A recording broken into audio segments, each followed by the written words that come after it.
दो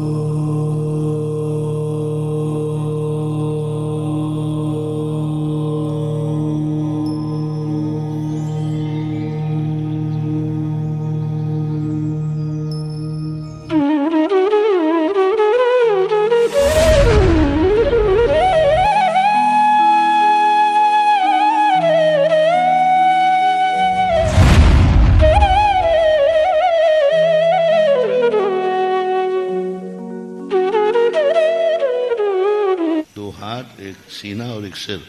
पीठ अंग में नहीं आती, पेट भी नहीं, उरु, छाती,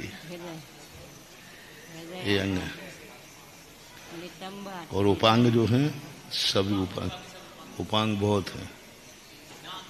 दो हाथ, दो पैर, मस्तिष्क, नितंब और हृदय।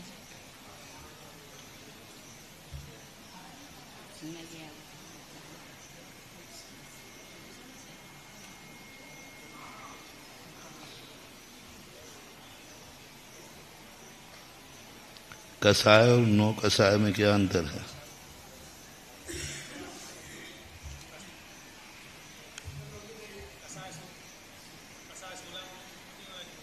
कसाय और नौ कसाय,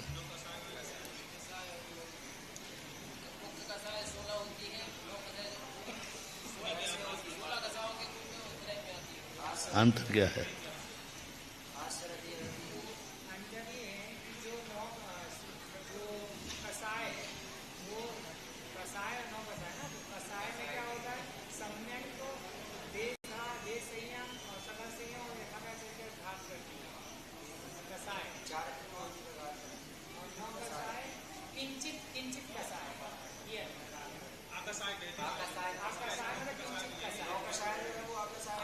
अच्छी परिभाषा बताई दी हमने।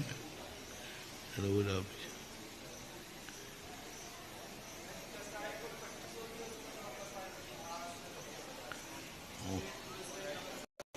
जोर से बोलो।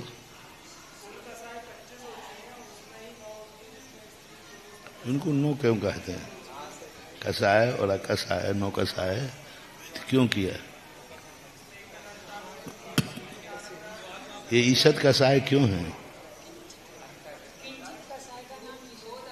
कसाय के बिना ये कसाय नहीं होती हैं। इनके बिना, मतलब मूल कसाय के बिना नौ कसाय नहीं है, इससे इसको नौ कसाय कहते हैं। जैसे मन मन को नौ इंद्रिय क्यों कहते हैं? कि इंद्रियों के बिना नहीं होता। कभी आज तक इंद्रिय के बिना मन देखा? कभी कसाय के बिना नौ कसाय होती हैं क्या? कभी नहीं हो सकती, कभी नहीं हो सकती। नौ कसाय के बिना कसाय हो सकती है, लेकिन नौ कसाय के बिना नौ कसाय।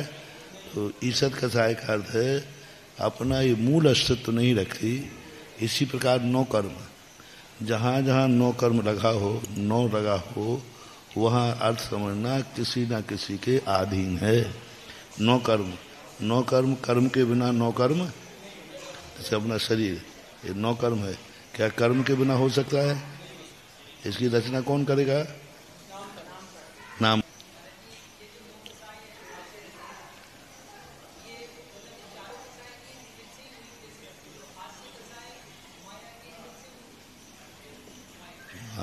हास्य कसाय जो है, इनमें चार कसाय जो हैं, जैसे अरति है, शोक है, भय है, जुगुप्सा है। ये चार कसाय किस कर्म के उदय से हैं? मूल से, क्रोध और मान। जैसे राग द्वेष होते ना, तो द्वेष में कौन कसाय आती है? क्रोध और मान ये। और राग में माया और लोभ। इसी प्रकार इनको बंटवारा करो। भय, जुगुप्सा, शोक और अरति, ये किस में जाते हैं? द्वेष में। द्वेष यानी क्रोध और मान में। अब कौन सी बची? रति,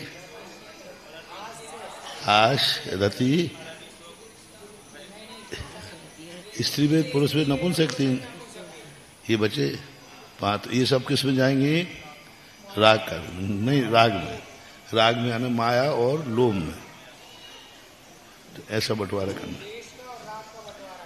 पांच हैं माया और लोभ में, चार हैं क्रोध और मान में, ऐसा मानना चाहिए। ये सब कषाय भी जरूरी है। आज कुछ उन्होंने कहा था ना,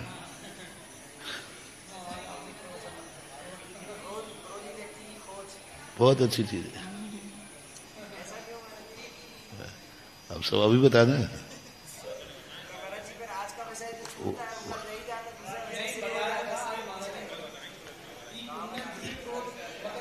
कहीं ना पर कभी ना कभी टकरा जाएंगे। वैसा छूटा हुआ विषय कभी ना कभी आ जाता है। देखो विषय कहाँ देखो खोज कैसे होती है, कहाँ से शुरू हुआ विषय क्रोध आदि का, कि स्थिति बंद अनुभाग बंद। पुण्य में भी कौन डालता है, पाप में भी कौन डालता है, कसाय। तो कसाय तो कसाई है ना, चार के अलावा कोई कसाय तो है नहीं। तो यही कसाय अब इससे अपन डेवलप कर लो। अब सारा प्रवचन एक वाक्य से डेवलप हो गया। पुण्य में भी वही स्थिति डाल रहा है, पाप में भी वही। तीर्थंकर प्रकृति को भी कौन बंद कर रहा है, उसमें स्थिति अनुभाग कसाय डालेगी। तो अब कसाय से तीर्थंकर प्रकृति बन रही है, और कसाय से साथ में नरक की आयु बन रही है। तो अब अपन को ये खोज करना है कि ऐसी कसाय एक ही है, अंतर क्या है। और कसाय का काम तो देखो, द्वेष करना है तो वो तो करेगा। हिंसा का काम क्या है, मारना, तो मारेगा। तो अब क्रोध में ऐसा क्या भेद करें जिससे वो पुण्य भी हो जाए और पाप भी हो जाए, अच्छा हो जाए। तो अब फिर वही विषय था कि एक व्यक्ति रो रहा है, व्रत टूट गया है। अंतो कितनी अच्छी शब्द आई थी, अंतो कितनी बड़ी चीज है। अंदर ही अंदर जल रहा है। दज्जामी का अर्थ है जलना, जल नहीं है अर्थ इसका, जल नहीं है। अंतो दज्जामी है ना, जल रहा है। अब अंशा था, ये वो तप में चला गया इसलिए।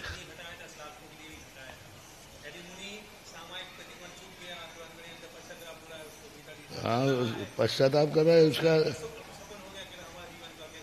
यही धर्म है।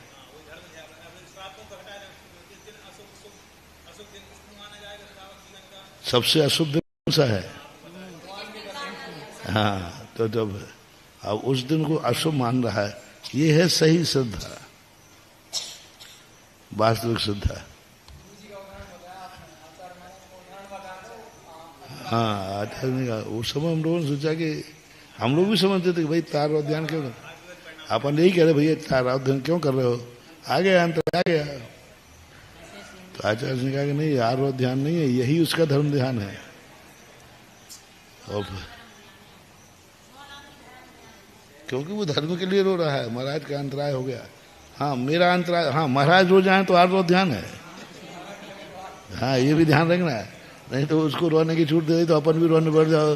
हाँ, वहां तो अंतराय हो गया, गर्मी थी, हार बिहार भी कर बिहार करके आ रहे हैं और अंतराय हो गया, तो अंतराय आते ही रोना आ गया। तो ये आर्थ ध्यान में जाएगा, अपने लिए तो आर्थ ध्यान बनेगा। गृहस्थ कह सकता है कि हमारे कौन से पाप कर्म का उदय है जो महाराज को अंतराय हो गया, पर साधु नहीं कह सकता, श्रावक को दोष नहीं दे सकता। वो श्रावक ये नहीं बोल सकता मैं क्या करूं, महाराज जी कर्म का, तो मैं तो इतना सोच रहा हूं सुबह से, महाराज जी कर्म फूटे तो मैं क्या करूं। इसमें श्रावक को पाप कर्म का बंध है। एक दूसरे को दोष मत दो। श्रावक कहेगा नहीं, महाराज की तो गलती हो ही नहीं सकती, महाराज की क्या गलती है, गलती तो हमारी है। और महाराज क्या कहेंगे, नहीं श्रावक की क्या गलती बेचारेगी, अरे वो तो सुबह से दे रहा है, शोध रहा है, उसकी गलती हो ही नहीं सकती। गलती तो मेरे कर्म के उदय की है, जो बेचारे को उसकी तो हो ही नहीं सकती। उसकी गलती अपन ने थोपी, अपना आरोप ध्यान हुआ, और उसने महाराज पे थोपा कि मैं क्या करूं, महाराज की गलती है तो उसका अहित होगा। उसका आरो ध्यान अब हो जाएगा।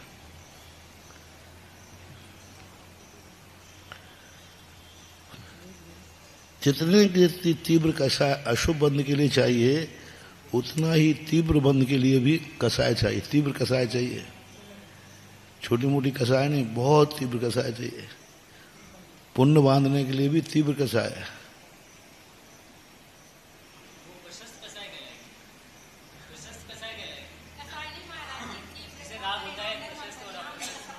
हाँ, कहते रहो, हमें तो प्रसंग कषाय का है। उसमें जो निर्मल परिणाम है, कर्म बांध रहे हो, उस समय कषाय कर्म की स्थिति अनुवाद कौन डाल रहा है? तो फिर क्या उसका नाम क्यों बदल रहे हो? एक अच्छी भाषा सीखो।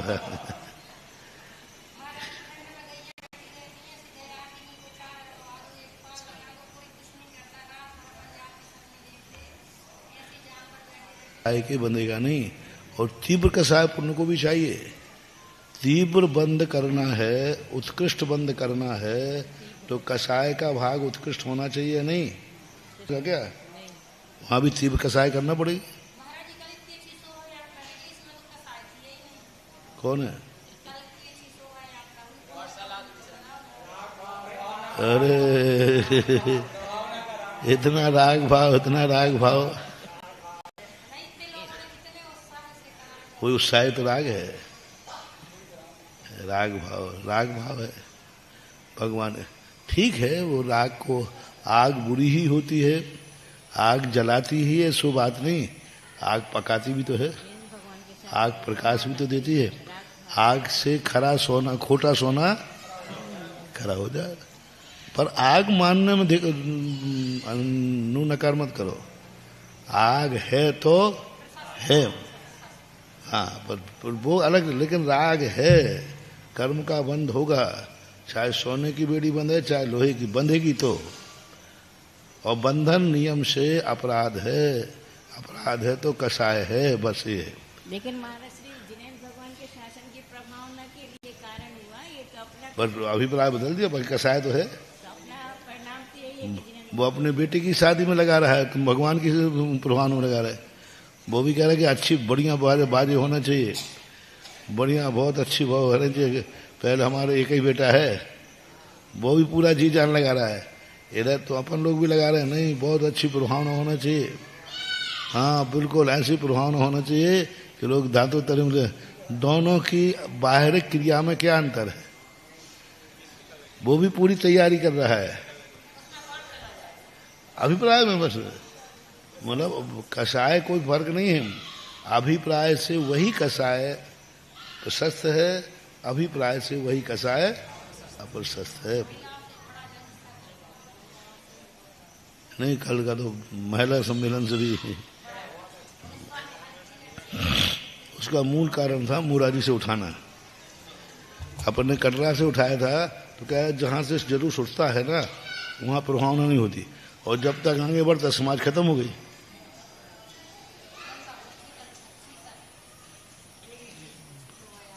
अभी भी ये कटरा से उठाया, मैंने कहा नहीं तुम उठाओ, रास्ते में थक जाएंगे तो पीछे से बस लगा दो।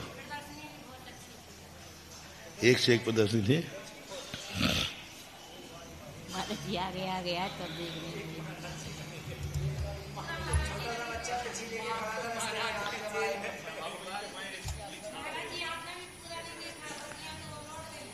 धन्यवाद।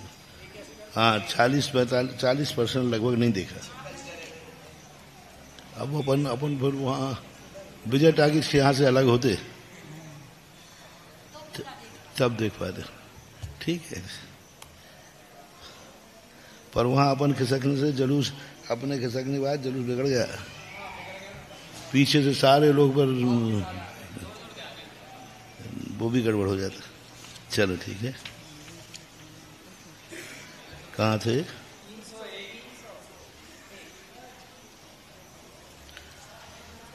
संगनन हो गए थे। संगनन है, संगनन का कोई विशेष, संगनन का जो है जैन दर्शन में बड़ा महत्व है, संस्थान का महत्व नहीं।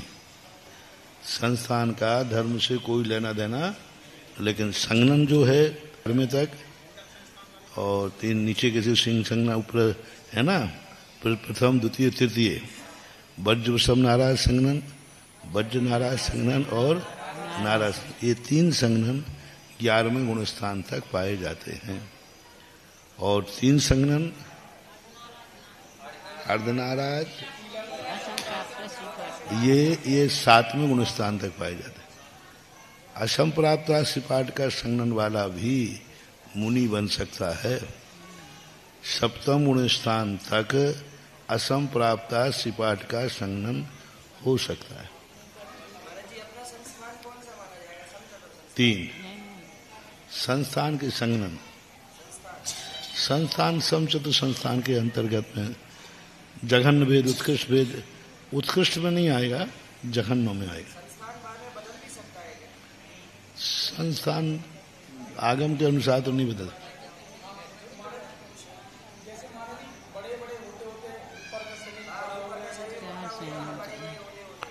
वो नहीं कहलाता, ये बढ़ करके काट पीट कर लेना, ये वो तो नेचुरल जन्म से ही होता है।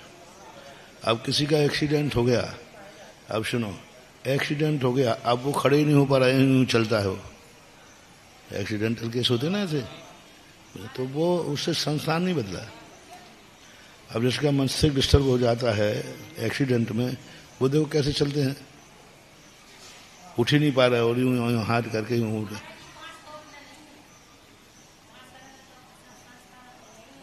जैसे आपने हाथ पैरालिसिस में है, अब पैरालिसिस में क्या हो गया, तो उनका नहीं, उनको संस्थान में कोई परिवर्तन, जन्म से ही जो संस्थान है वही संस्थान माना जाता है।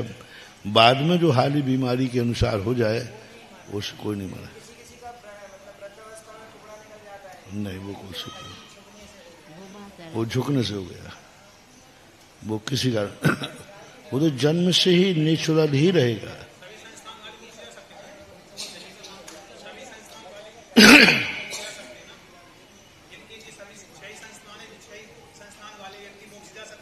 छह संस्थान वाले मोक्ष जा सकते हैं,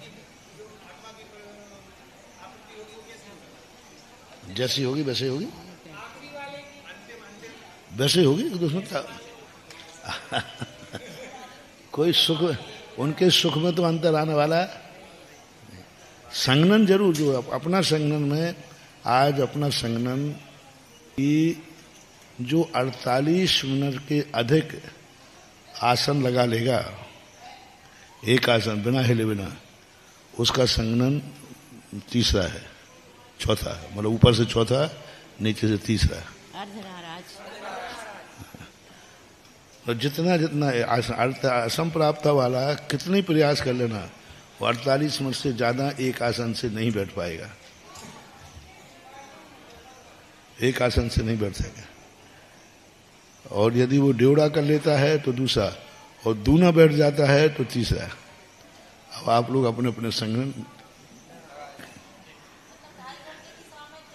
सामय करके देख लो, कितनी देर में आपको शरीर में है। पन्नालाल जी का कहना है, पंडित जी भाषा पन्नालाल जी का कहना है कि आज असम प्राप्त सिपाट का संज्ञन है, इससे ऊपर का संज्ञन नहीं है, क्योंकि अलग से पंचम काल में कौन सा संज्ञन होता है ये कथन आगम में नहीं किया। कर्म भूमि में 3 संज्ञन होते हैं, ये तो आया है त्रिंज। महिलाओं को अंतिम कर्म भूमि में, कर्म भूमि पंचम काल चौथा काल का भेद नहीं किया। तो जब महिलाओं के 3 संज्ञन हैं तो पुरुषों के 3 संज्ञन मानने में क्या बात है। और दूसरी बात है, उनका कहना है, और यदि मान लो पंडित जी का कहना सही माना जाए कि असम प्राप्त सिपाट का संज्ञन है क्योंकि आगम कदम नहीं, तो एक बात से खंडित होता है, असम प्राप्त सिपाट का संज्ञन वाला 12वें स्वर्ग से ज्यादा नहीं जा सकता। और आज 16वें स्वर्ग तक उत्पत्ति देखी जाती है, तो इससे सिद्ध है कि 16वें स्वर्ग तक उत्पत्ति जब ही बनेगी जब अर्धनाराज संज्ञन होगा, अन्यथा 16वें स्वर्ग में उत्पत्ति बनेगी नहीं।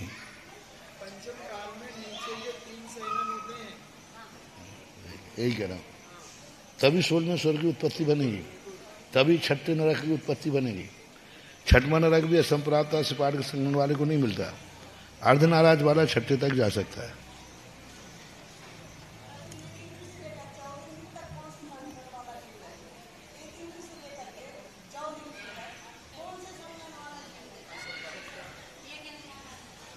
कौन के इनका एक इंद्री से 4 इंद्री तक का कौन सा सेंस रहेगा? एक इंद्र के इनके संगनन तो कहाँ होते? देवों के संगनन नहीं, नारकियों के संगनन नहीं, एक इंद्रियों के संगनन नहीं, इनके संगनन नहीं होता। न देवों के संगनन नहीं, नारकियों के संगनन नहीं होता। हड्डी नहीं संगनन क्या करोगे? एक इंद्रियों के संगनन नहीं होता। विकलत्र से असंप्राप्ता सिपाट का संगनन चालू हो जाता है। विकलत्रों के 2 इंद्रियों, हाँ, जहां से हड्डी चालू हो जाएगी वहां से चालू हो जाएगी।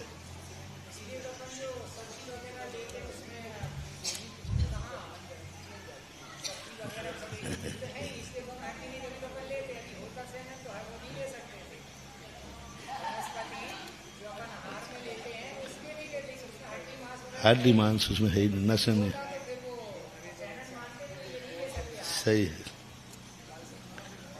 वो तो तुम्हें खाना है तो जो चाहे बहाने बना लो।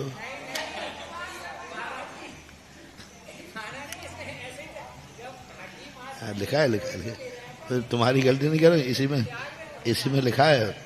अन्य लोग कहते हैं वो तो तुम लोगों को खाना था तो उसको तो बना लिया कि ये मांसाहार है। जीव तो जीव है, वो कहते जीव है कि नहीं, एक इंद्रिय में जीव है कि नहीं, तो जीव तो मारते तो तुम हो ही, उसको तोड़ना, वो जीव मरेगा कि नहीं पक्का है।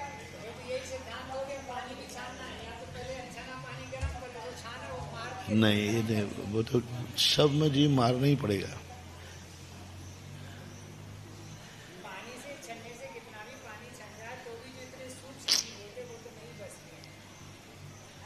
जीवाणम जीवस्य भोजनम,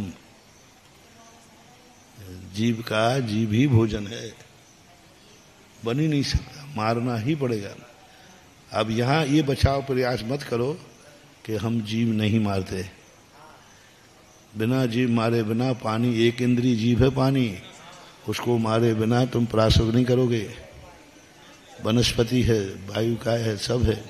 इसका बस एक ही कारण रखो, एक अहिंसा तो होती ही है, एक ही कारण है अपरिहार्य है। दूसरा अपरिहार्य है, दूसरा कारण है कि उसके मारने में और अनंत काय अनंत जीव और मरेंगे। त्रस को मारोगे, जहाँ हड्डी मांस खून आएगा वहाँ तो अनंत ही मरेंगे, यहाँ अनंत मरेंगे और त्रसों का भी घात होगा। तो इसी बात है उपयोगिता। हम 3 तरह से, क्योंकि लोग तो आते ही हैं, लोग में मुसलमान भी आते हैं, सब कहते महाराज आप लोग भी तो मारते हैं। ठीक है, आप उसको नहीं मार के आपकी पसंद है, तो मैंने कि हम मारते नहीं हैं, हम उपयोगिता को देख के, जीव तो मरेगा। पर उनको हम उदाहरण देते हैं, एक व्यक्ति ने चींटी को मार दिया, एक व्यक्ति ने मनुष्य को मार दिया, FIR किसकी लिखी जाएगी? क्यों चींटी क्यों नहीं लिखे? क्योंकि वो जीव नहीं था क्या? जीव था कि नहीं? अनुपयोगी है। उससे कितना नुकसान हुआ जीव चींटी के मरने से? परिवार ने कितना नुकसान हुआ। ठीक है, उसका मरण हुआ, तुमने मनुष्य को मारा, उसको कितनी योग्यताएं थी, और उसमें भी तुमने गरीब एक भिखारी को मारा, एक ने राष्ट्रपति को मारा, तो धाराएं क्यों बदल गई? तो मैंने कि हम लोग भी हिंसा के भागीदार हैं, आप भी हैं। फर्क इतना है, हमने चींटी को मारा, तुमने राष्ट्रपति को मारा।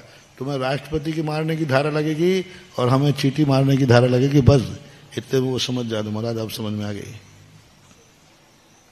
क्योंकि ये देसी उदाहरण है कि नहीं, एक सामान्य व्यक्ति मार रहा है और एक राष्ट्रपति को मार दिया, तो धारा अलग अलग होगी नहीं। तो यही है, हमने चींटी को मारा है, मतलब एक इंद्री को मारा है, तुमने बकरे को मारा है, उसकी संभावना कितनी है? वो सम्यक दर्शन का अधिकारी नहीं। तुमने बकरे को नहीं मारा, तुमने एक देशभूति को मारा है, तुमने एक सम्यक दर्शन को मारा है। जैसे एक दिन कहा था ना हमने वो महिला सम्मेलन में या किसी दिन, कि जैनी यदि मार रहा है, एक मांसाहारी ने परिवार नियोजन कराया और एक जैनी ने कराया, संयम दोनों ने नहीं लिया। यदि संयम ले लो तो कोई ऐतराज, संयम तो दोनों का नहीं है। लेकिन एक मांसाहारी था तो उसके यहाँ पैदा होता तो क्या होता, मिथ्यात्व होता तो कैसा होता। अब तुम जैन हो, तुम्हारे यहाँ जन्म होता तो क्या करता वो, नमोकार में पढ़ता, आगे मुनि भी बन जाता, आरिका भी बन जाती। तो तुमने एक आरिका को मारा है, तुमने एक मुनि को मारा है, एक सम्यक दृष्टि को मारा है। जितनी योग्यताएं जिस जीव में होती हैं, उस जीव को मारने पर उतना अपराध लगता है। परिभाषा बनाओ, कोई सब जीव है बराबर है, सबको बराबर पाप नहीं लगेगा। किस जीव में कितनी योग्यता है, एक इंद्रिय में कितनी योग्यता है, उसका खुद का मरण हुआ। यदि जीवित रह जाता तो एक गाय का पेट भरता, जीवित रह जाते तो फल मिलते, जीवित रह जाते तो छाया मिलती। योग्यता वहां भी लगाना पड़ेगी, ध्यान रखना। एक ने छोटा सा घाट काट दिया, एक ने पूरा पेड़ काट दिया, तो दोनों एक इंद्रिय है कि नहीं। घास मान लो पेड़ से भी ज्यादा घास काटा उसने, पेड़ से भी ज्यादा घास काटा, और एक ने पेड़ काटा, तो पेड़ वाले को ज्यादा क्यों लगेगा, योग्यता। पेड़ पे पशु पक्षी रह सकते थे कि नहीं, तो उसने किसी का घर मिटाया, पशु पक्षियों घर मिटाया। छाया मिल सकती थी कि नहीं, तुमने छाया मिटाई। फल लगते तो फल, इतनी योग्यताएं तुमने नष्ट की हैं, इसलिए पेड़ काटने वाले को नहीं। अब घास काटने वाले को, घास की योग्यता कितनी है, गाय खाती, पशु खाता है, वो तुमने उसी को डाल दिया। नहीं, मान लो तुमने सब्जी वगैरह बना ली, तुमने अपने खाने के लिए, वो तुम्हें गाय खाती तो उसका पेट भरता है, उतनी योग्यता है। तो हमेशा एक बहुत बड़ा मोटिवेशन है कि अपने लिए भी साइकोलॉजी है कि कोई भी चीज में योग्यता देखो। तुम्हारे द्वारा जो चीज नष्ट हुई है उसमें कितनी योग्यता नष्ट हुई है, वो क्या क्या कर सकता था, और उसका यदि तुमने नाश किया है तो तुमने उतनी योग्यताओं को नाश किया है। तुमने राष्ट्रपति को नहीं मारा है, पूरे राज्य को अनाथ किया है। पूरा राज्य क्या हो गया, अनाथ हो गया। ये पाप लगेगा, ऐसा मन से। पर योग्यता तो है अपने धर्म शास्त्र, वो पंचम स्थान प्राप्त कर सकता है, सम्यक दर्शन प्राप्त कर सकता है, बहुत जीता उसका परिवार। गाय के पशुओं को तो है धारा है, धारा है। एक क्रूरता अभियोग चलता है, क्रूरता अधिनियम है एक, क्रूरता अधिनियम में सबके लिए। मोर तो राष्ट्रीय पक्षी है। क्रूरता अभियान जो है, क्रूरता जो अभी वो है, अब सूत्र है वो है कि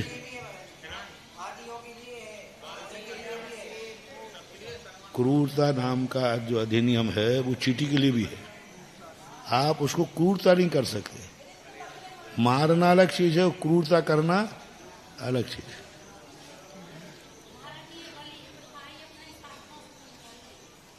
अपने शास्त्रों से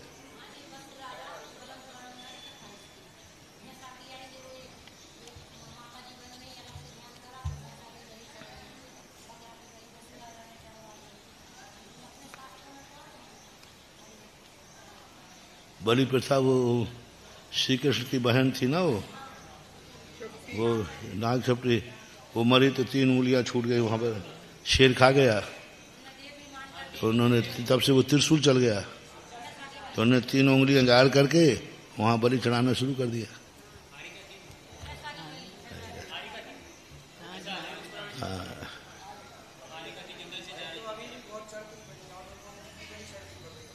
विकृत होती जाती है। देखो कोई भी चीज छोटी से शुरू होती है, फिर बढ़ते बढ़ते चलना, ठीक है। तो इस प्रकार के संगठन और संस्थान में जो भेद है वो जाना चाहिए। वर्ण नाम कर्म किसे कहते हैं, समय भी हो गया। जिस कर्म के उदय से शरीर में रंग होता है, गंध, जिस कर्म के उदय से शरीर में गंध होती है, जिस कर्म के उदय से शरीर में रस होता है, जिस कर्म के उदय से शरीर में स्पर्श होता है, अब ये सब चीज पाई जाती है। रस रस का अर्थ वही खट्टा मीठा आदि।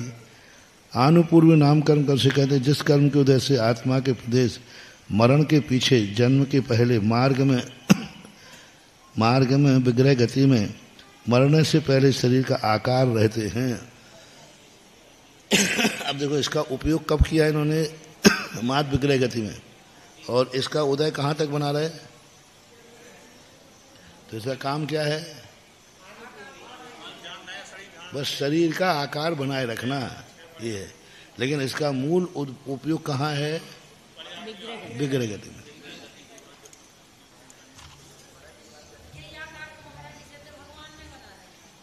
हाँ वो है, वो आनुपूर्वी कर्म से पहले, मतलब जब आनुपूर्वी कर्म थे तब उसने आकार बना दिया।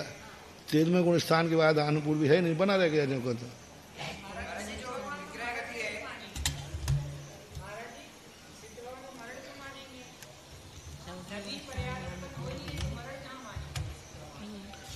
उपचार से कहा है, पंडित मरण कहते हैं। मरण का अर्थ यह शरीर से पृथक होना मरण है।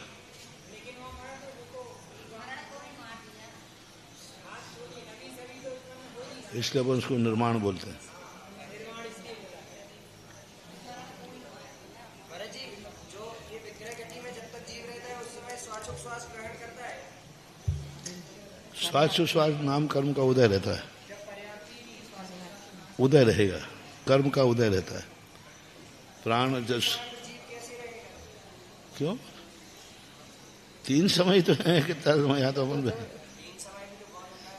यहाँ जाओ इतनी देर तो अपन ही रोक लेंगे। 10-10, 15-15 मिनट तक रोक लेते हैं, घंटों रोक लेते हैं।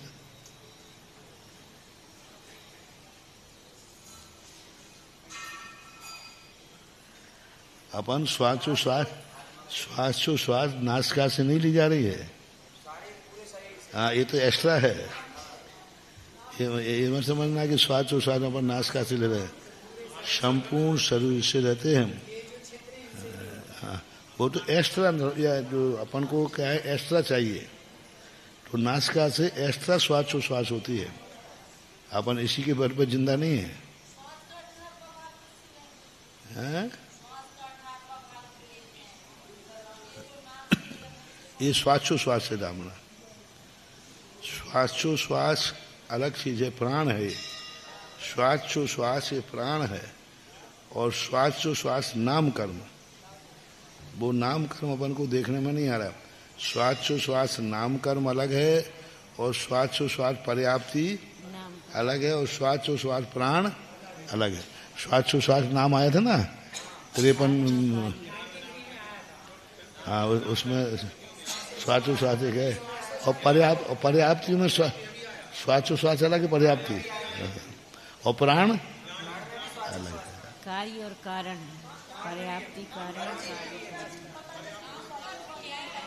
यदि मान लो नासिका खराब होते हैं तो मुंह से श्वास लेते हैं। आप जो वेंटिलेटर है वो काहे से दे रहे हो, मुंह से नहीं, मुंह से दे रहे, वेंटिलेटर से अपन दे रहे हैं ना, मुंह से दे रहे, और मुंह से श्वास जाती है। नासिका से लेना जरूरी नहीं है, मुंह से भी सांस जाएगी तो वो भी जीवित रह जाएगा। हाँ कहीं से दे देते, नाभि से तो कोई श्वास नहीं होती, नाभि से तो कोई श्वास की उत्पत्ति नहीं होती। बस वो नाभि से तो वचन योग की स्थिति बनती है। हाँ वचन योग की ध्वनि जो है, अपन नाभि में यदि उंगली को हल्के से टच करके बैठ जाएं, ई उ क, जितने अक्षर हैं सबका स्पंदन अलग होगा। जितने स्पंदन है बहुत एकाग्र, बिल्कुल शांति से बैठो, बिल्कुल हल्का हाथ रखो नाभि पे, और आप बोलो आ ई उ, सबका स्पंदन अलग अलग ढंग से होगा। जोर से दबाना नहीं, हल्का टंग करेगा। पहले आप बोलो आ ई उ। इसके लिए ऐसे नहीं 6 महीने लगेंगे, चल बढ़ जा। तुम कहोगे वैद्य जी कहते हैं नाड़ी में बात प्रति कब है, अपन पर ये तो कभी ऐसे फड़क रही है बस। और वैद्य उसी में पकड़ लेता है कि कब की है कि। अब वो क्या पकड़ते हैं, नाड़ी की चाल, नाड़ी की चाल पकड़ते हैं। अपन को तो मात्र स्पंदन दिख रहा है बस, वो दिख रहे हैं चाल।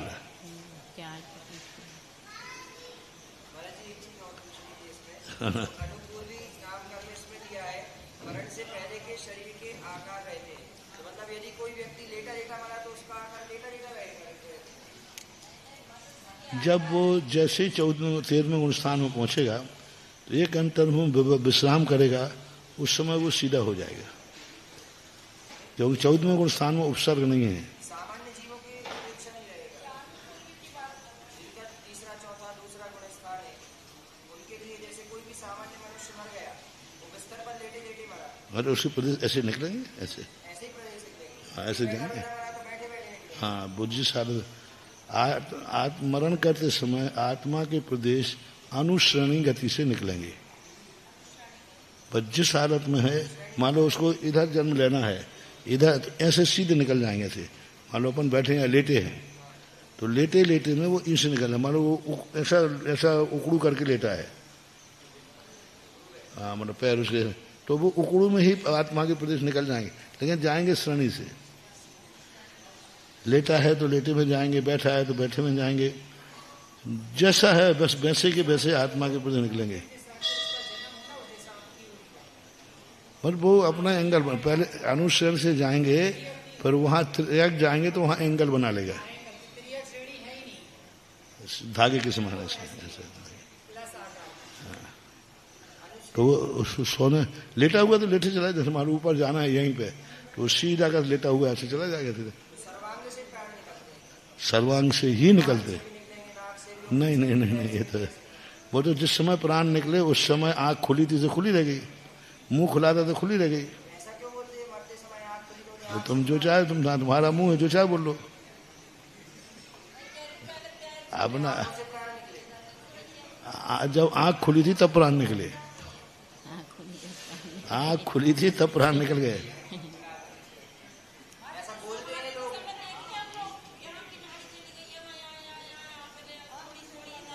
नहीं, वो तो क्या है, आत्मा के प्रदेश नहीं निकलते, प्रक्रिया बंद होती है। श्वास की जब गति मंद हो जाती है तो सबसे पहले जो नाड़ी है जो अपने चल रही है ना, ये खत्म हो जाती है, ये वाली, ये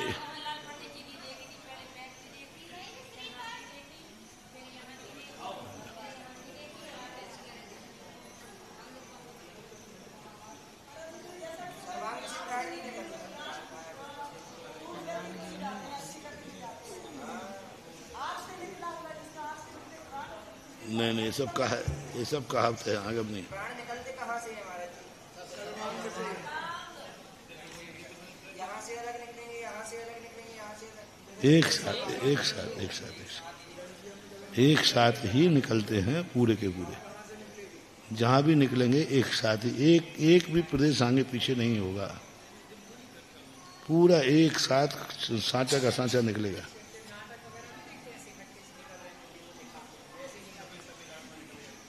एक साथ होगा, एक प्रदेश भी आगे पीछे नहीं है।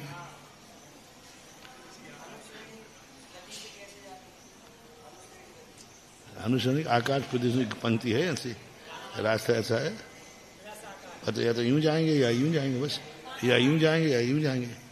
फिर वहां जाके मतलब उस कोने में जन्म लेना है तो पहले अपन सीधा बनाएंगे और वहां से एंगल बनाएंगे। नीचे जाना है तो नीचे भी ऐसे एंगल बना लेंगे। काना बाना की तरह। चलो ख्वाहिशों के